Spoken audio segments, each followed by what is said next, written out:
et bienvenue dans mes comptes rendus de lecture. Chaque semaine, je vous présente un livre qui est dans ma bibliothèque et je vous le recommande.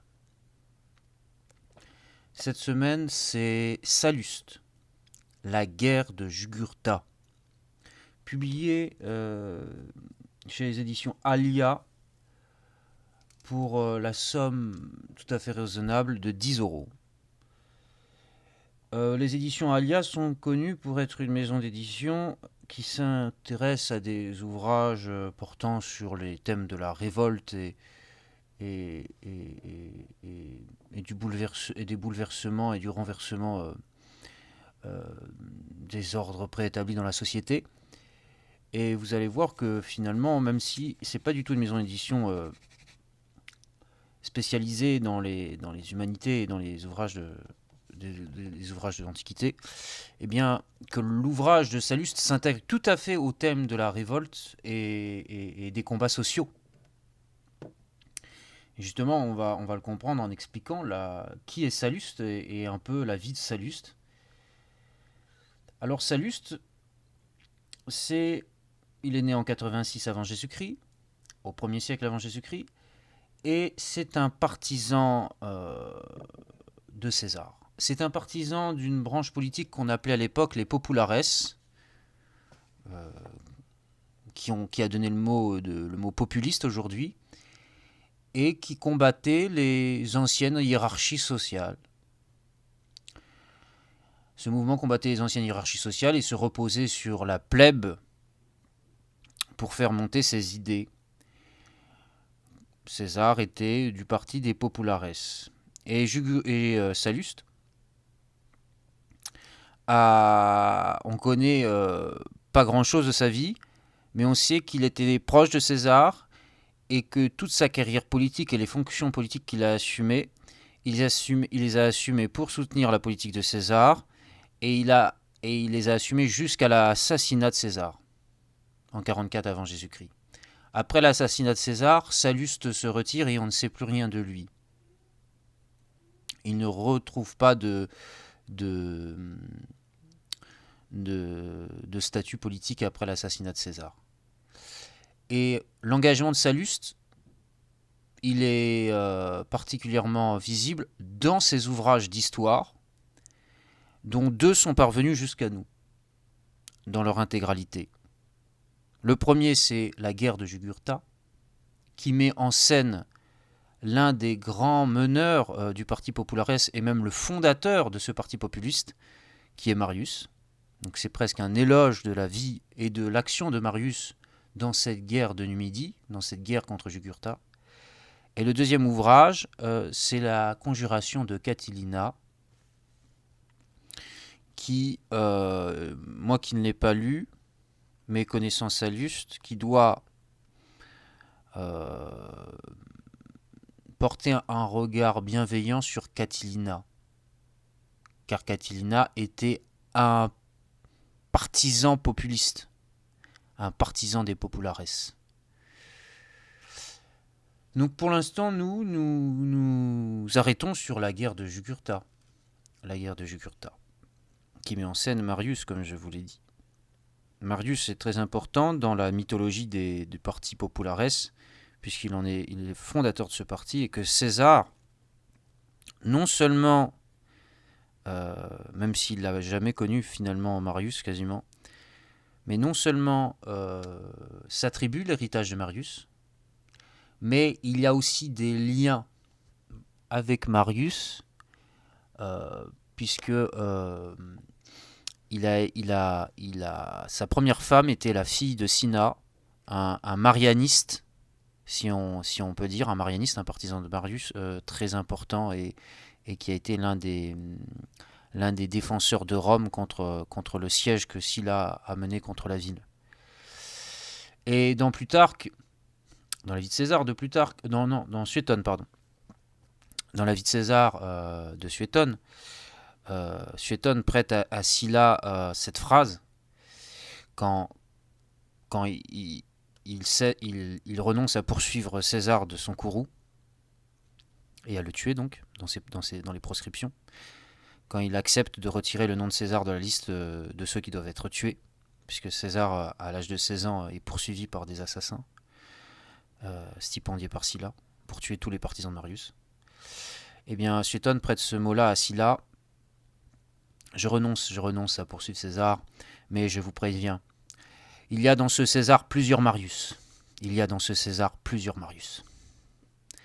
Eh bien, Marius, on va en parler, puisqu'il est l'acteur principal de la guerre de Jugurtha et de Salluste. La guerre de Jugurtha, c'est une guerre que Rome a menée contre le royaume de Numidie, qui avait été réunifié par Jugurtha et qui menaçait la puissance romaine en Méditerranée. Jugurtha, c'était le petit-fils de Massinissa. Massinissa étant le grand roi numide qui a aidé Rome à vaincre Hannibal à Zama et qui a connu un règne très très long puisqu'il est mort à l'âge de 90 ans et il a régné presque une soixantaine d'années sur la Numidie unifiée. Il a cédé son royaume à un de ses fils, Mikispa, qui a conservé l'unité du royaume, et c'est Mikispa qui avait deux enfants, Aderbal et Yampsal, qui a pris sous son aile Jugurtha, qui était le cousin de ses enfants et qui était son neveu, mais Mikipsa considérait Jugurtha comme un fils à part entière.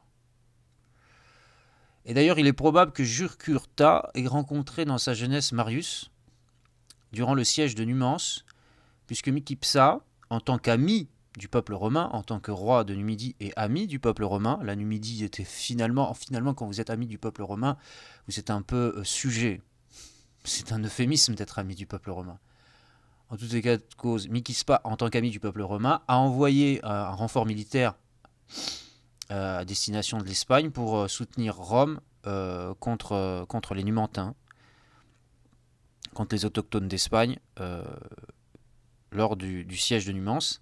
Et Jugurtha a participé au siège de Numance, et il est probable qu'il ait rencontré à cette occasion Marius, qui faisait alors ses premières armes au siège de Numance, et qui était assez proche du commandant en chef, du grand commandant en chef qui menait le siège, qui était Scipion Émilien, le second africain.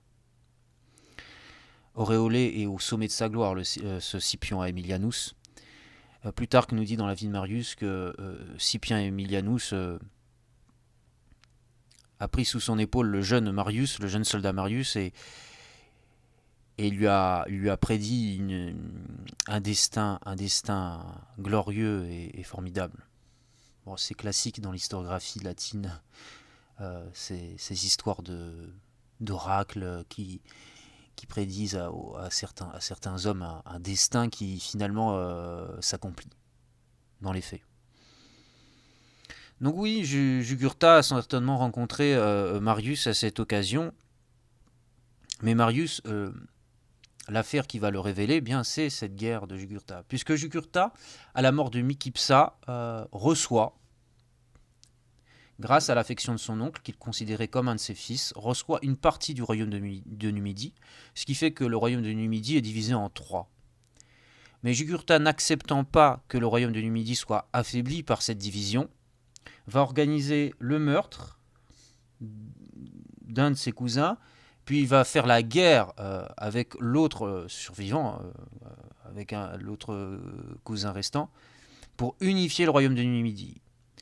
Et il va effectivement unifier le royaume de Numidie, Jugurtha, durant cette guerre, non pas fratricide, mais c'est tout comme, puisque il a été élevé dans le même foyer que ses cousins, donc on va dire pendant cette guerre fratricide, même si biologiquement ils ne sont pas frères mais cousins, eh bien il va unifier le royaume de Numidie, et au prix de cette unification, il va faire des dégâts contre la puissance romaine, puisque l'un de ses cousins avait quand même sous ses ordres des renforts et des soldats romains qui vont être tués à l'issue de cette guerre.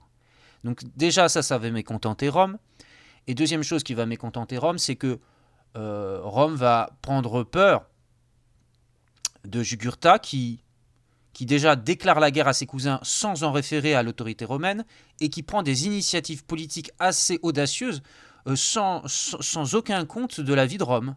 Donc déjà ça, c'est une menace et c'est une injure à la puissance romaine en Méditerranée que de faire ces petites affaires politiques en famille, sans recourir au tribunal romain ou sans recourir à l'arbitrage de Rome.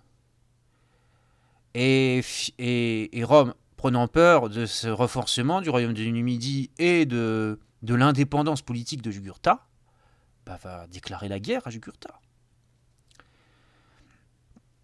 Et ça sera celui qui sera nommé consul pour mener cette guerre contre Jugurtha, de 112 à 105 avant Jésus-Christ, déjà de 112 avant Jésus-Christ, puisque la guerre de Jugurtha se déroule entre 112 et 105 avant Jésus-Christ. Ça va être un grand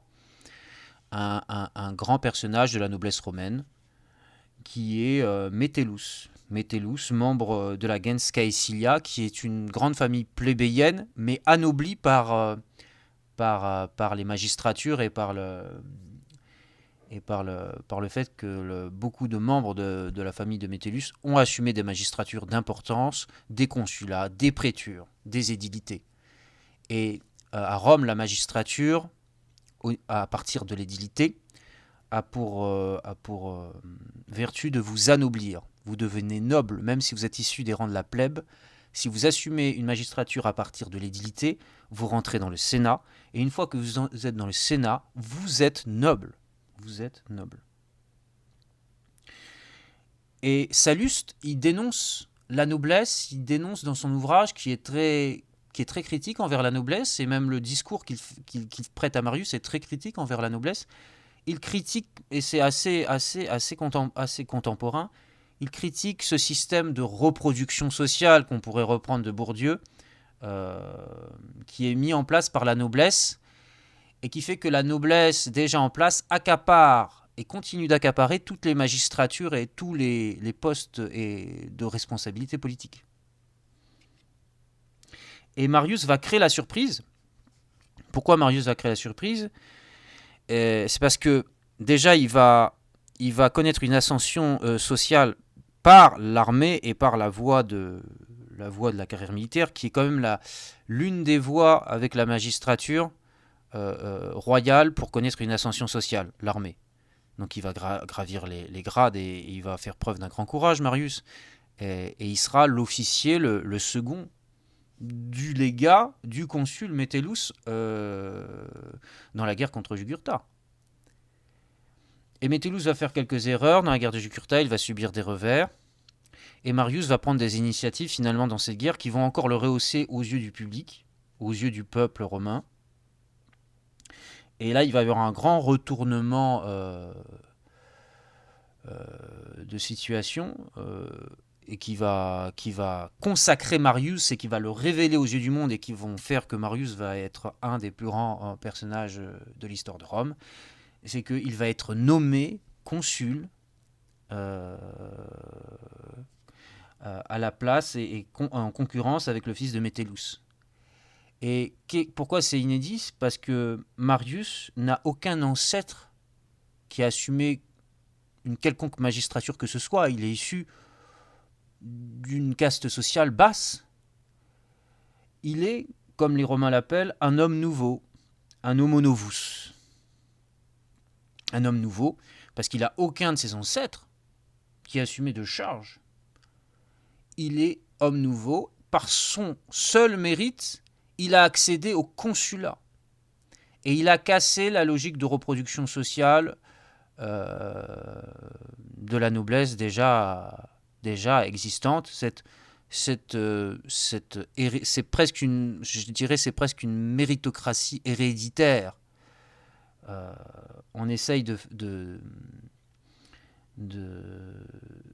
transmettre son mérite et ses magistratures à ses enfants, et c'est ce que voulait faire Metellus. Donc Metellus va prendre très mal cette nomination au consulat de Marius, puisque Marius remplace Metellus au milieu de la guerre. Il remplace Metellus au commandement de l'armée, et c'est Marius qui va mener à fin la guerre contre Jugurtha, qui va mener la guerre de Jugurtha à sa fin.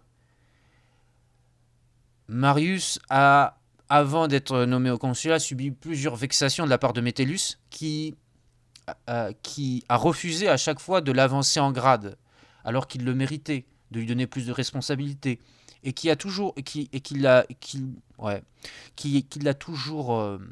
Il y avait un fond de mépris dans les discussions qu'il pouvait avoir avec Marius, et Marius sentait ce fond de mépris qu'avait Métellus pour lui, du fait de ses humbles origines. Marius dit dans son discours contre la noblesse que Sallust écrit: moi, mes mérites, ce n'est pas dans les masques et dans les magistratures qu'ont accumulé mes ancêtres. Mes mérites, ils sont sur mon torse, ils sont sur mes bras, ce sont mes cicatrices qui prouvent ma valeur au combat. Ce sont mes couronnes civiques, mes couronnes militaires qui auront récompensé ma bravoure sur le champ de bataille. Il est un homme nouveau, un homme qui s'est fait tout seul. C'est tout à fait dans le discours et dans la verve des discours des populares. Le grand paradoxe, c'est que le grand chef des populares, qui est resté à nos mémoires, ce soit César, alors que César est issu d'une des plus grandes familles de la noblesse, les Iuli, et qui est issue plus grande encore que la famille de Métellus. Puisque Métellus est issu d'une famille de plébéiens anoblis par des magistratures. César, lui, il fait partie des plus anciennes et plus nobles familles de Rome, et il est patricien. Et Marius, lui, c'est vraiment un homme nouveau. Un homme nouveau.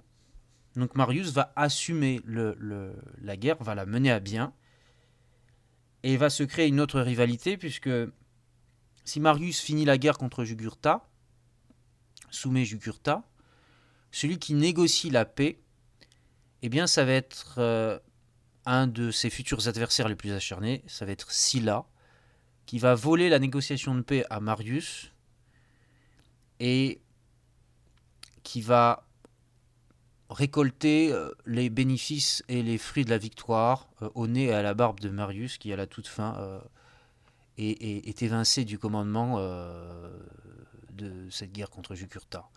Cette guerre contre Jugurtha, c'est à la fois une guerre entre Rome et la Numidie, et contre le rebelle, mais c'est aussi une guerre interne de caste et de clans politiques qui se joue.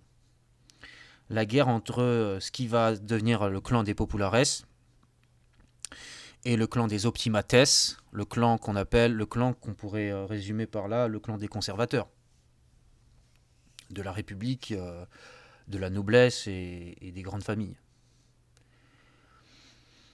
Et après, voilà, il va y avoir cette guerre civile terrible entre les partisans de Sylla et les partisans de Marius.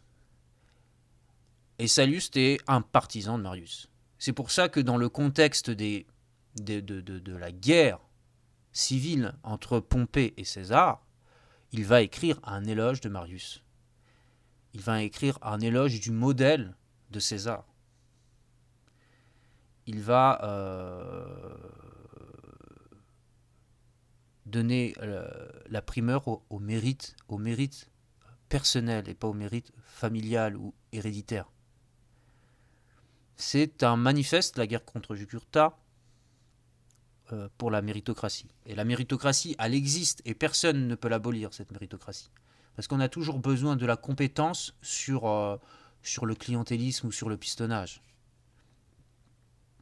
Jugurtha, lui, il va finir sa vie à Rome, emprisonné, et il va mourir de faim dans la célèbre prison de Rome, le Tullianum. Donc moi, je vous recommande de lire La guerre de Jugurtha. C'est très bien écrit, la traduction est belle, puis Sallust écrit en latin, là vous l'avez seulement en français pour 10 €. Et il y a beaucoup de discours, Sallust reprend beaucoup les procédés historiques de Thucydide, qui fait qu'on écrit des discours, des beaux discours bien apprêtés, qui sont pas forcément les discours qui ont été vraiment écrits et dits par les acteurs qui sont mis en scène dans l'ouvrage, mais c'est des discours qui vont bien et qui sont vraisemblables par rapport au contexte et aux luttes politiques qui se jouaient durant cette guerre. Donc Salluste, écrivain, partisan de César, à lire, puisque c'est un classique des humanités,